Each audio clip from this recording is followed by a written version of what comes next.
موجود ہے.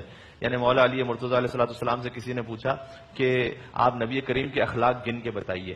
اچھا. تو انہوں نے کہا کہ تم مجھے اللہ کی نعمتیں گن کے بتاؤ. اچھا. تو اس نے کہا کہ قرآن کریم میں ہے کہ ان تعدوا نعمت اللہ لا تحصوها، اگر اللہ کی نعمتیں شمار کرنا چاہو تو شمار تو کر ہی نہیں سکتے.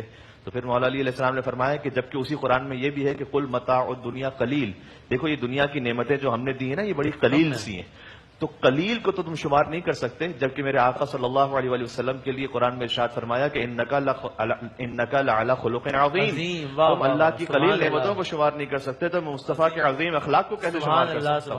اور ہمارے تو غصہ تو آتا ہے، تو کیا کیا جائے؟ نبی کریم صلی اللہ علیہ وسلم پر درود شریف بھیجیں. جیسے ہی آپ درود بھیجیں گے ان کی خاص ایسی رحمت شامل ہو جائے گی کہ آپ کا غصہ، جی بالکل، آپ کا غصہ بالکل ٹھنڈا ہو جائے گا سرکار ختمی مرتبہ صلی اللہ علیہ وسلم کے صدقے میں. اور حدیث میں یہ بھی ہے کہ بدترین شخص وہ ہے کہ جس کی عزت اس کی بد اخلاقی کی وجہ سے کی جائے. کبھی ایسا ہوتا ہے نا ایک شخص اتنا بد اخلاق ہے کے ساتھ کون لگے.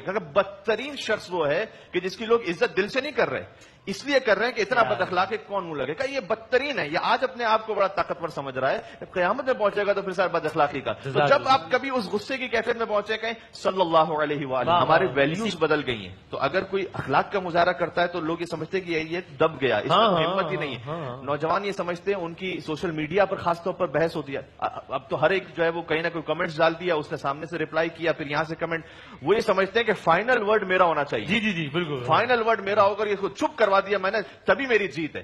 اس کے علاوہ یہ کہ جب تو میں ہار گیا. یعنی ہم نے ویلیوز ایسی بنائی ہوئی ہیں کہ آخر میں تو میں چپ کرواؤں گا اسے. جب تک میں چپ نہیں کرواؤں گا اس وقت تک مغلظات، فحش گالیاں کچھ بھی کر لوں گا میں، لیکن اس وقت تک میں چپ نہیں ہوں گا جب تک یہ سامنے والا چپ نہیں ہوگا. یہ جو ہم نے مزاج اپنا لیا ہے، مجھے نا حدیث کا مفہوم کہ سرکار ختمی مرتبہ گزر رہے تھے ایک جگہ سے اور پہلوان جو تھے وہ بڑے بڑے پتھر اٹھا رہے تھے، بڑے بڑے بھاری وزنی پتھر اٹھا رہے تھے، مقابلہ ہو رہا تھا. اور حضور نے جو مفہوم حدیث کا یوں سمجھایا کہ جو اصل طاقت اور قوت یہ نہیں کہ کوئی بہت بڑا پتھر اٹھا لے، اصل طاقت اور قوت یہ ہے کہ دشمن پر غلبہ پانے کے بعد اسے اللہ کی خاطر معاف. حدیث کا جو مفہوم ہے کہ قیامت کے دن جو سب سے بھاری عمل ہوگا کسی کے نامہ اعمال میں وہ اس کا اخلاق ہوگا. تو یہ بات پہلے بھی عرض کر چکا ہوں کہ گھر میں بہت برے ہوتے، باہر بہت اچھے ہوتے ہیں، گھر کے اندر پہنچے فرعون.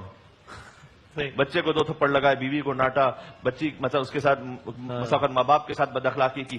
وہ بزنس میں بہت اچھے ہوتے ہیں، بزنس ایتھکس کے لیے. گھر پہ اخلاق جو سب سے اچھا شروع ہوتا ہے وہ گھر والوں سے شروع ہوتا ہے. بیوی سے، جی بیوی سے اچھی طرح سے بات کیجیے، اس میں کوئی کمی کی بات نہیں ہے. آپ کی مردانگی میں کوئی کمی نہیں ہو جائے گی اگر آپ اچھی طریقے سے. کچھ لوگ یہ بھی سمجھتے ہیں نا، کچھ لوگ بھی سمجھتے ہیں کہ جناب ہم تو بڑے جھک جائیں گے. یہ نہیں، آپ اچھے طریقے سے اخلاق سے بات کیجیے، بچوں سے شفقت کا اظہار کیجیے. گھر کا ماحول، گھر کو جنت بنائیں گے، معاشرہ خود بخود جنت بنے گا.